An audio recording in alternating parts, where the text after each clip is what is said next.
We thought we'd take the opportunity while everyone's enjoying lunch to have a special guest spend some time with us. And the guest that we have to spend some time with us today is Rob Kurnick Jr. Rob is the Vice Chairman of the Penske Corporation and the President of Penske Automotive Group. Roger Penske owns the Indianapolis Motor Speedway, so this is a little bit home base, I guess, for him, or certainly for the Penske Corporation. But we wanted to have a discussion with Rob that I think is going to be relevant to everybody in the room. The challenges Penske face are very similar to all the challenges that we face in the room, and we thought it would be a great idea to have that kind of a dialogue. So let's give a warm welcome to Rob Kurnick.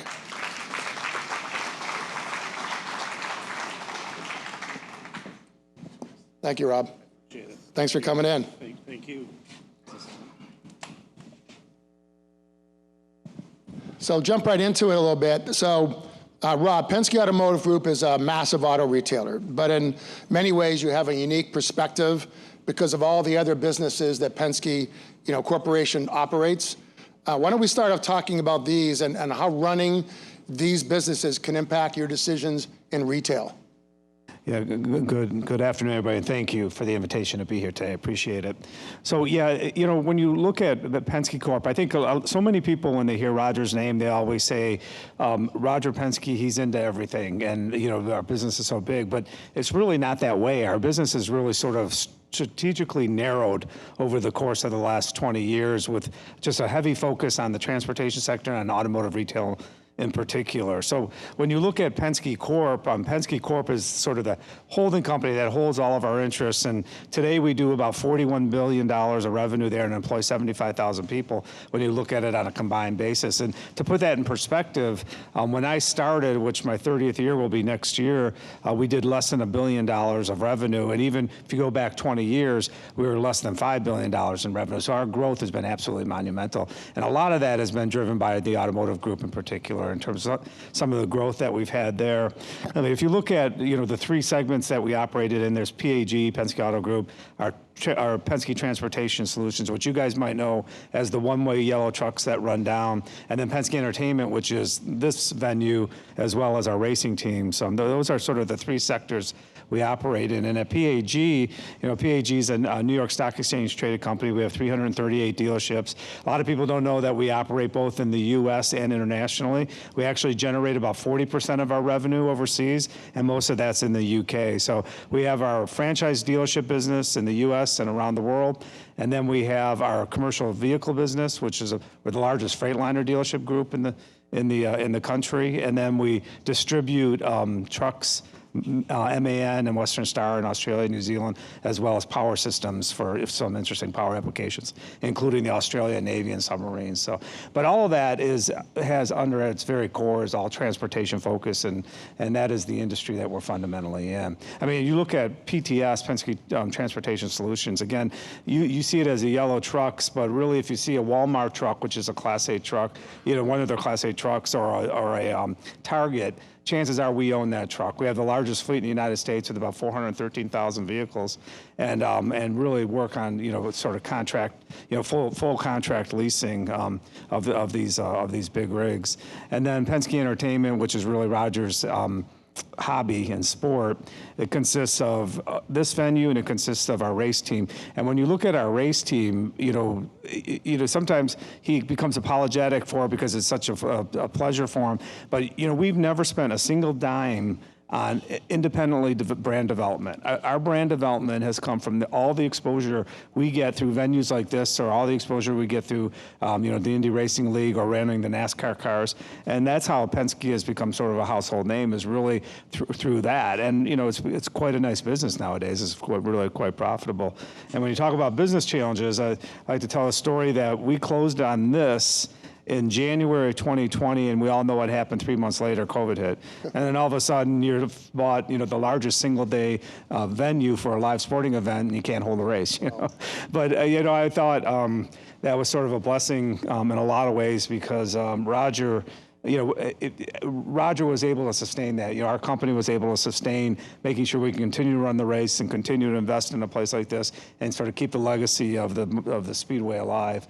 And so, you know, it may have been tough, but, you know, last year, I was telling these guys at the table, last year at the race last May, my first Indy 500 was when I was 12 years old, so I've been to a lot of them. It was hands down the most spectacular event that we've had here because of the investment we've made on site, and as well as the weather helped, of course. But the investment we made on site, the racing was exciting with the rule changes.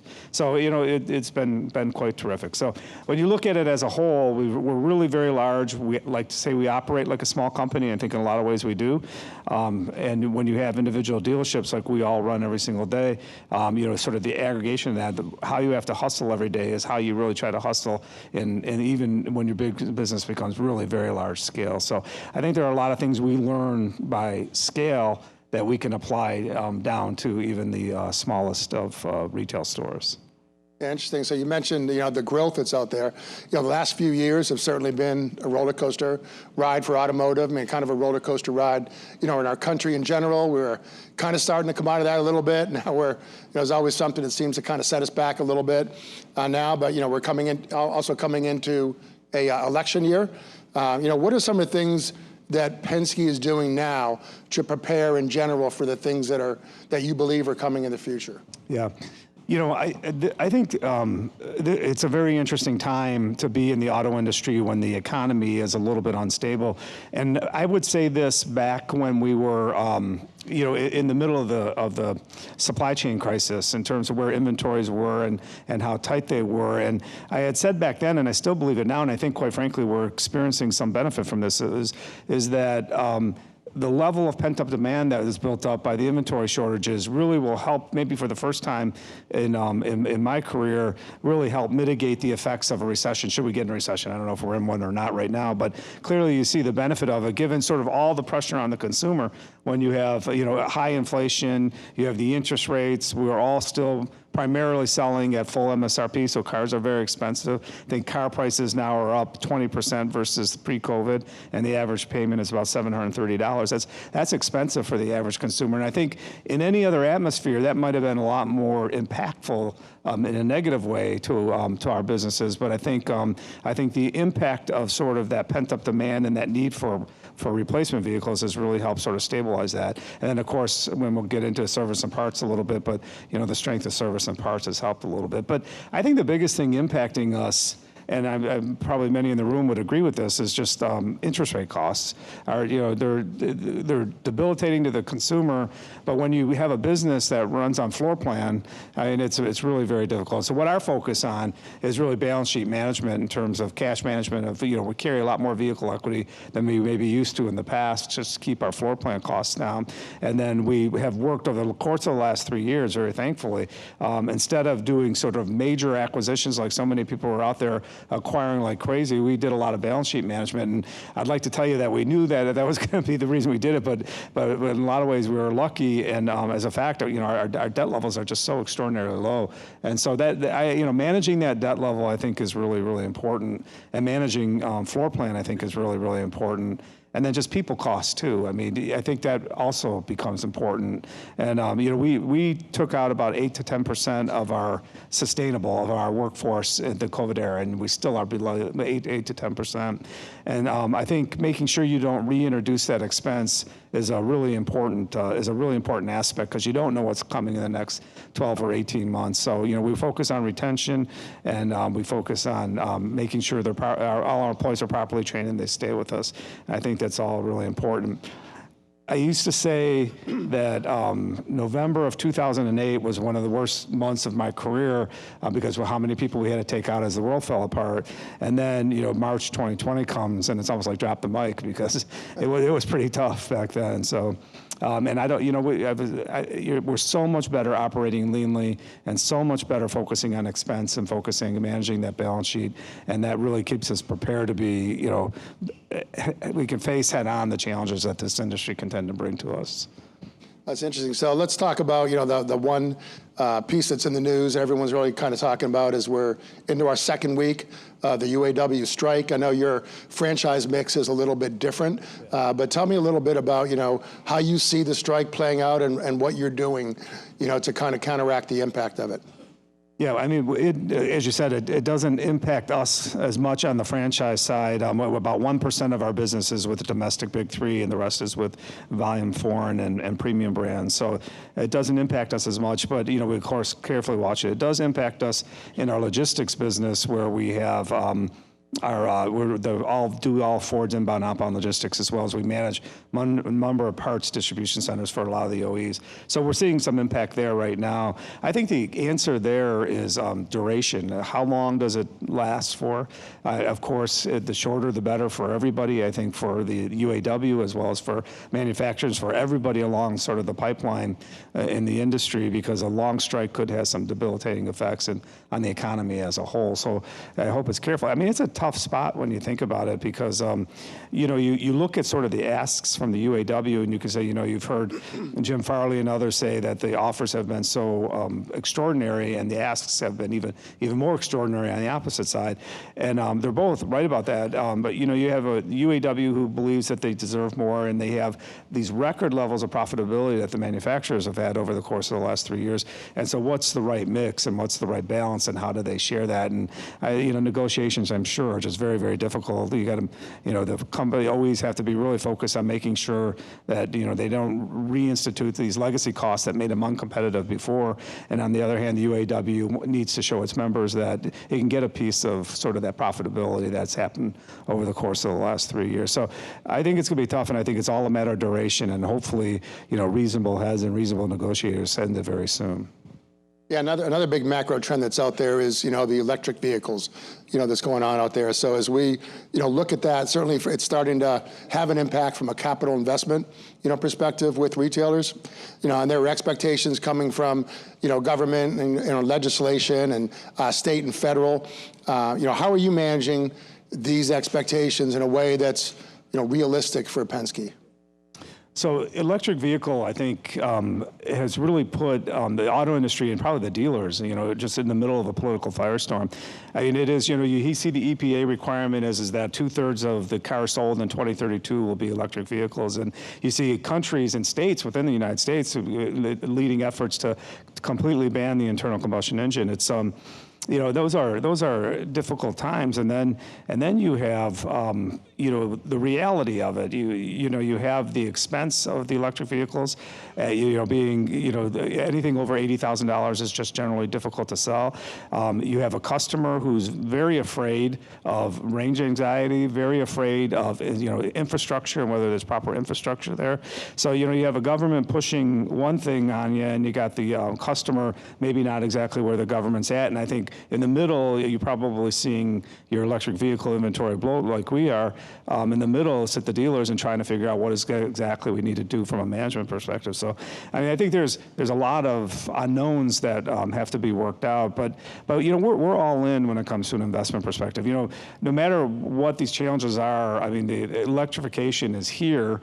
I don't know if it's here as quick and as fast and as big as what the government wants it to be, but it's here, and it's something I think we as dealers have to be ready for. So we've installed 1,800 charging infrastructure, charging units through our dealership network, and the idea of that is, one, the manufacturers are asking for it, and secondly, help to reduce a little bit that charging infrastructure to give at least an alternative. The offset to all that is, you can put a unit in your garage and get really comfortable with that. But if you're out on the road, I think there's 200,000 charging stations in the United States right now, and I don't think all of them work, quite frankly. And there's about 1 million vehicles that'll be sold this year that are fully electric. So there has to be bigger investment in that. We're investing in consumer awareness, trying to explain to the customers what electrification is all about. And then on the service side, it takes a big investment, in terms of the proper tooling, proper software, and proper training to make sure that we're able to support the needs of the electrical customer. So, I'm skeptical. I don't think it's going to happen as fast as everybody says it's going to happen. And I wish everybody would focus on a hybrid strategy as opposed to a pure electric strategy, which I think might be a solution to all these problems. But you can't fight it. I think we got to get on board and be supportive of it. So you talked about the investments you made. So have you had, given the size of your organization and the mix that you have, so have you had to customize your approach based on the manufacturer and the geography of your stores, on the investment side? Yeah, definitely. So I think everybody who's been in the dealership business for any time knows that no manufacturer is exactly alike, and you have different. CI is a perfect example. You have different CI among every single brand, and then what's today is different in 2 years from now. So it's always changing. So it's something that we're very, very used to. But yeah, we're getting the manufacturers tell us sort of what their specs are, and I think like we are on the CI side. I mean, we're good partners on that, and supportive of what their initiatives are. So yeah, I think there's no cookie cutter approach in my view from across the different brands. What about the demand perspective? I know you have lots of different geography that's out there. So have you seen variations in demand across franchises and locations? Yes, yes. Where we see our best selling, best markets would be in the West Coast, Phoenix, all across California. It just tends to sell better than what you see in the Northeast or in the Midwest. One of the things that frustrates me about it too is everybody's looking at it as if our country is exactly the same across from border to border. And it's not. What fulfills a transportation need in San Francisco doesn't fulfill a transportation need in Detroit, Michigan, Atlanta, Georgia, or Indianapolis, because there's more miles to travel, there's less, much more ground to cover, and it doesn't really satisfy. And I just think a little bit more targeted approach in terms of how you would, focus or where you should focus on electrification, I think would go a long way and be a lot more thoughtful approach to just trying to force it onto everybody who may not be a buyer of that. So yeah, there's definitely geography differences, and I would tell you the West Coast is the best. The Northeast started off strong, but it's okay. It'd be second best, but we still ship a lot of cars from the East Coast to the West Coast. So staying on the EV side, what is your perspective on, you've got organizations like Rivian and Lucid and VinFast that are, solely electric manufacturers. What's your perspective on kind of what they're doing and maybe what you believe the future holds for them? Yeah, well, I mean, there's two dimensions to that question. I think the first one is will they be competitive? They seem to be competitive. I had always said, even when Tesla, Tesla's had great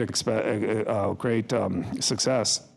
But I used to say that Tesla will have great success until the traditional OEMs are in the electric business and electrification business. And once they are, that everybody's going to take that perfectly fitted car that had took years of development and research over sort of the concept of a Tesla.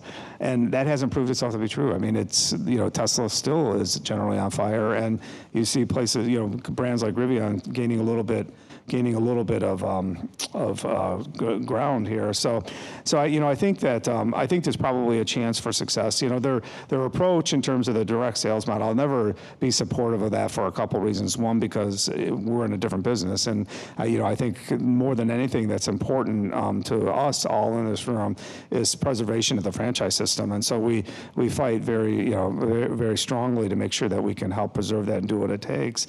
But the thing that kills me, while they're maybe having a little bit of success, Tesla had a little bit of success with it, there's this view that if you can do it, do it. And there isn't a question about if you do it, is it the right thing for the business in the long run? I mean, why all of a sudden, after 100 plus years in the auto industry that had a dealer network, you no longer need to worry about the customer interface on the ground in terms of car delivery, service, everything that you do at the dealer level just doesn't matter. The car just shows up at your doorstep, and that's okay. I just don't think in the long run that is a model that will ultimately work or that customers will ultimately expect. And then you look at around the world, and one of the benefits of our company is I get to understand automotive retail, globally, and not every country has franchise protection, but every country has dealers. And when you go to dealers, I remember going to a dealer in Inner Mongolia, China. It was an Audi dealer, and it runs exactly like what our dealerships run here, and it has no franchise protection. And there's a reason for that, because that's the best model. That's the model that works, and it is, it works, and it's. People have tried to attack it over the course of the last 25, 30 years, but you keep going back to the dealership model. So, they'll probably gain some success, and they'll probably make some inroads. But I wonder, when they look back in 25 years, whether or not that whole thing looks more like a traditional dealer network than what I think they're hoping they can get. Let's turn our attention to fixed ops a little bit. So obviously, the inventory shortage that we've been experiencing and to some extent are still experiencing has had an impact on service operations. So what have you seen and what are you focused on when it comes to fixed ops?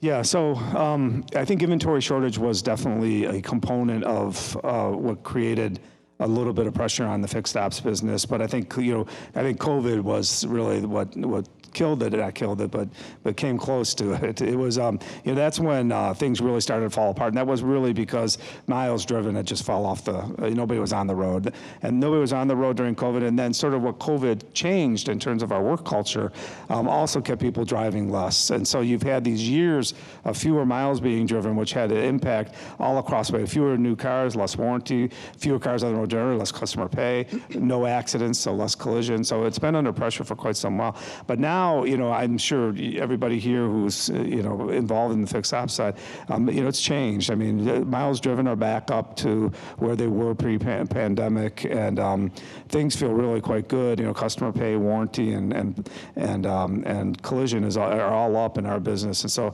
we're experiencing some great successes there, and hopefully it continues to drive. I think our biggest issue is infrastructure challenges, and that would be from a facility perspective, making sure we can accommodate the demand, and then technicians. I think everybody would say that technicians generally are tough to come by, and it's making sure we have the right sort of support to be able to support the size of our parts and service business. Yeah, it's a great segue into my next question, which is going to be around, technicians. Obviously, there's a shortage now. There's been a shortage for a few years. So what are you doing to kind of attract and retain the best technician, talent that you have?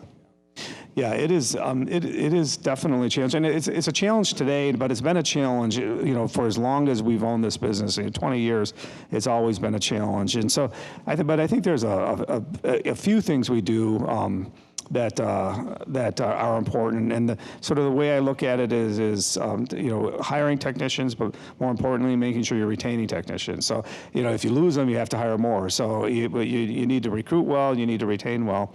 We do some of the very traditional things. We've partnered with Lincoln Tech and UTI, and we get a nice stream of technicians in from Lincoln Tech and UTI. We've done things like, which I really like, is a bonus, a hiring bonus to our employees, referral bonus, I guess you call it, a referral bonus to our employees who recruit in technicians. If technicians there for 6 months, it's a fairly sizable amount too. At first, I thought, boy, that's a lot of money, and that I thought it's very, very much worth it. And so, that's been great internally too, because there's a little competition in terms of bringing in technicians. And then we have retention bonuses, we have tooling stipends, things that make it all different. But I think probably the most important thing is that we give our technicians a career. And again, that's the benefit in my view of being associated with a company of our size, is we can give a career. We're very, very much focused on make it hard to get in and hard to leave. Very, very focused on making sure we promote from within. And because you're a technician doesn't mean that if you have aspirations to run the parts and service for us or to become a GM, we just put one of our parts and service managers into and as a GM of one of our stores, or above that, there's no reason why you can't do that. Your career path is as good or as able as anybody else's career path. So, and traditional benefits, great health care, 401k with matching. And so I think that, I think technicians feel like they have an opportunity for a career, opportunity to progress, and to, sort of build a better life for they and their family. And then lastly, I think just facility-wise, I think if anybody's been to our stores, we're not shy to invest in our stores, and that includes on the fixed side and making sure that everything is climate controlled. You get into, Arizona's a big market for us, or Texas, and you get into those markets, and you really create a really comfortable working environment for the technicians so that they feel like they're treated well and treated on par as everybody else. So yeah, it's a challenge, and there's not a lot you can do, but I think making sure you take care of them once you got them hired is just a critically important component of it. What about, switching to sales? Have you had to do anything different with salespeople in order to attract and retain the best sales talent? So our turnover rate is about 20%, generally speaking, and most of that turnover comes in sales. It has been it's different than on the technician side. As a matter of fact, I think COVID changed sales in a way different, in my view, in a way differently than when you see with the technicians. In COVID, you know, we basically, as many people, had to shut down most everything, and that included, you know, eliminating a good chunk of our sales force. When we brought back people, our strategy was we need to make our sales force more efficient. You know, we need to make sure they're focused on sales. So instead of selling 10 cars a month, we're looking for the sales people who can sell 12, 13 cars, you know, a month, and really drive efficiency and bring in less people. So, you know, again, today we're, you know, 8 to 10% less than we were pre-COVID, and I think that's really because of the sales side of it. We've driven efficiency in the sales side, and I think we work really hard towards continuing to drive efficiency in the sales side, both through not bringing them back, making sure the higher demands and good you know, sort of pay plans, which make sure we incentivize them. So it's good for us in terms of our overall expense structure, and it's good for the salespeople who are on board because they have opportunities to make more money. Yeah, so sticking on the sales side, we've had a couple conversations about this, you know, you and I, when it comes to online retailing, right? There's so much discussion about online retailing. I think the manufacturers have a certain perspective on it, consumers have a perspective on it, and retailers have a perspective on it. So, you know, what are you doing from an online retailing perspective, and what significant changes have you seen, and do you think you will see? Yeah, I think online retailing is interesting. You know, everybody, over the course of the last 20 years, if I believed everybody who said the dealer franchise system is going to fall apart for this reason, you know, we'd never be in business, yet we'd continue to prosper.